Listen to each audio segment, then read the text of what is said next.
हिमालय की गोद में, जहाँ आकाश धरती को छूता प्रतीत होता है, एक ऐसी भूमि है जो केवल भूगोल नहीं, बल्कि चेतना है।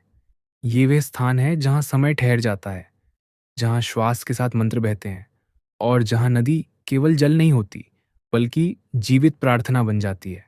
ये भूमि आर्षिकेश है, वही ऋषिकेश जिसे शास्त्रों ने केवल नगर नहीं कहा, बल्कि तप, त्याग और तत्व ज्ञान का द्वार बताया। कहा जाता है कि जब सृष्टि नवयौवन में थी, जब देवता और मनुष्य एक दूसरे से अलग नहीं हुए थे, तब यह स्थान देवभूमि नहीं कहलाता था, क्योंकि यहाँ देवताओं का आगमन सामान्य था। वे यहाँ उतरे थे, चले नहीं आए थे। जैसे कोई अपने घर लौटता है, वैसे ही देवताओं ने इस भूमि को चुना। हिमालय की शांति, गंगा की अविरल धारा और वनों की मौन भाषा ने उन्हें आमंत्रित किया।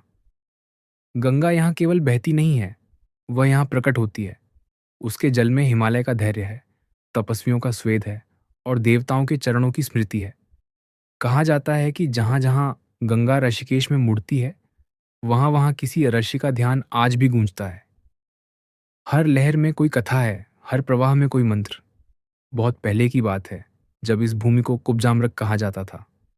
तब यहाँ न मंदिर थे, न घाटों की सीढ़ियाँ, न लोहे के पुल।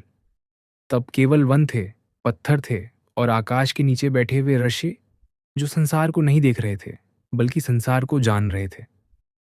उनके लिए यह भूमि साधना का क्षेत्र नहीं थी, यह उनकी अवस्था थी।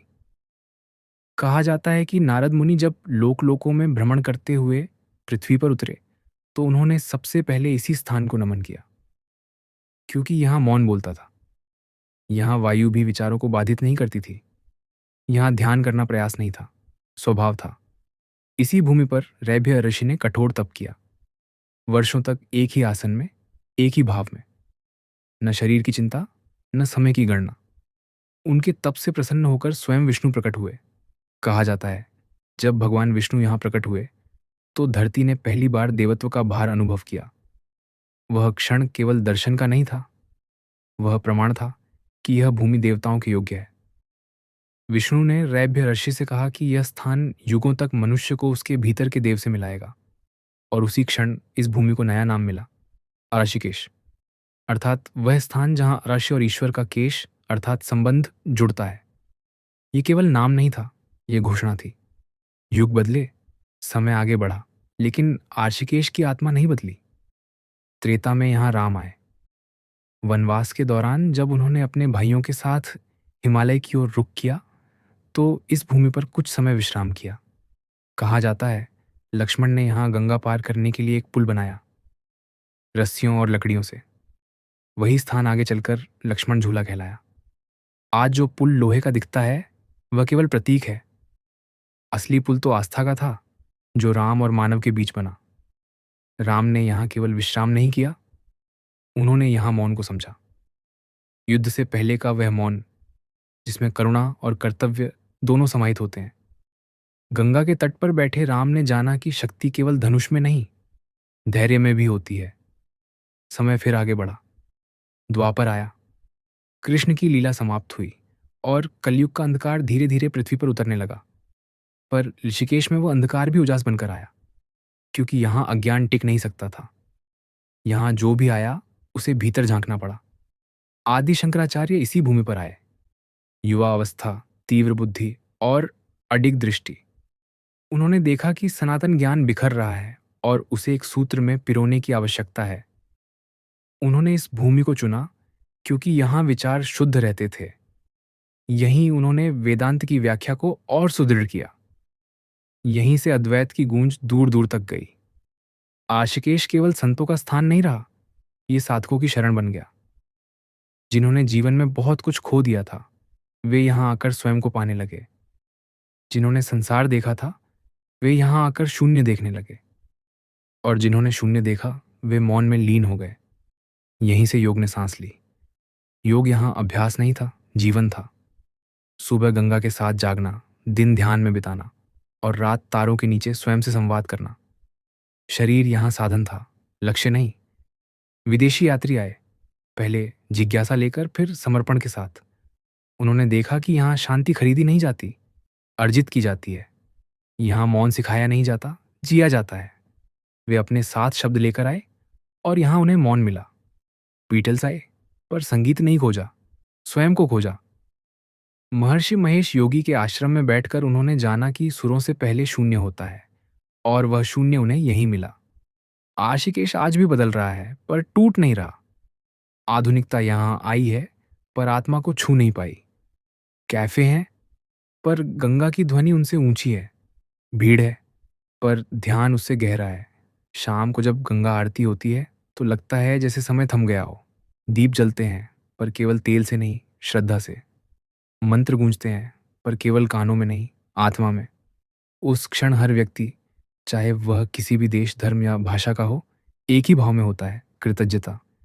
आशिकेश कोई पर्यटन स्थल नहीं है, ये एक स्थिति है।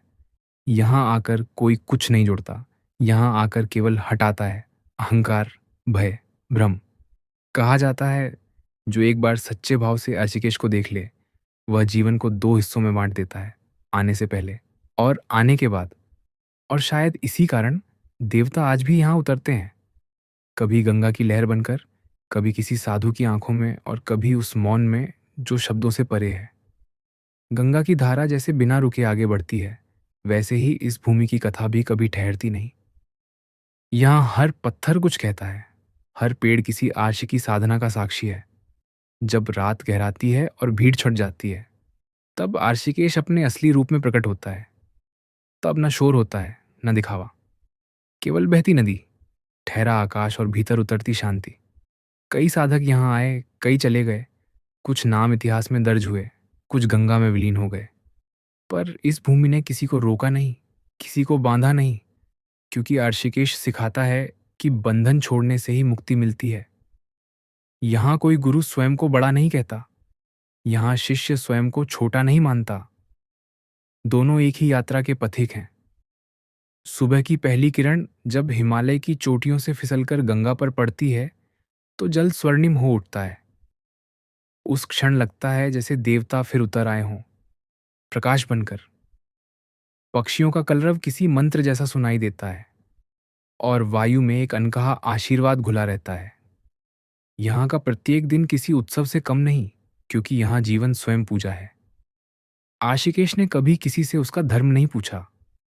उसने केवल ये जाना कि आने वाला सत्य की तलाश में है या नहीं। जो सत्य से भागता रहा, वह यहाँ अधिक देर टिक नहीं पाया, और जो स्वयं से मिलने आया, उसे यहाँ दर्पण मिल गया। ऐसा दर्पण जो बाहरी रूप नहीं, भीतर की अवस्था दिखाता है। कई लोग कहते हैं कि ऋषिकेश में कुछ खास नहीं है, न भव्य महल, न ऐश्वर्य। पर जो ऐसा कहते हैं वे शायद देख नहीं पाए, क्योंकि यहाँ का वैभव आंखों से नहीं, अनुभूति से दिखता है। यहाँ की संपदा मौन है, और उसका खजाना अंतहीन है। युग आगे बढ़ेंगे, दुनिया बदलेगी, तकनीक नई राहें बनाएगी, पर हिमालय यहीं रहेगा, गंगा यहीं बहेगी, और ऋषिकेश अपनी उसी शांति के साथ खड़ा रहेगा। क्योंकि कुछ स्थान समय से परे होते हैं। वे ना अतीत होते हैं, न भविष्य, वे केवल होते हैं। और शायद इसी कारण जब भी मनुष्य थक जाता है, जीवन से, स्वयं से, संसार से, तो अनजाने ही उसके कदम इस दिशा में मुड़ जाते हैं।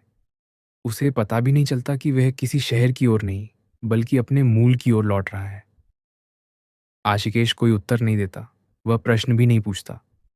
वह केवल सामने बैठ जाता है और मनुष्य को स्वयं से आमने सामने कर देता है। और जब यह सामना हो जाता है, तब शब्दों की आवश्यकता नहीं रहती। यही कथा पूर्ण होती है। नहीं इसलिए कि कहने को कुछ बचा नहीं, बल्कि इसलिए कि अब अनुभव करने का समय है। क्योंकि ऋषिकेश को लिखा नहीं जा सकता, उसे जिया जाता है। और जहां देवता उतरे थे, वहां आज भी चेतना उतरती है। हर उस हृदय में जो शांत होना चाहता है,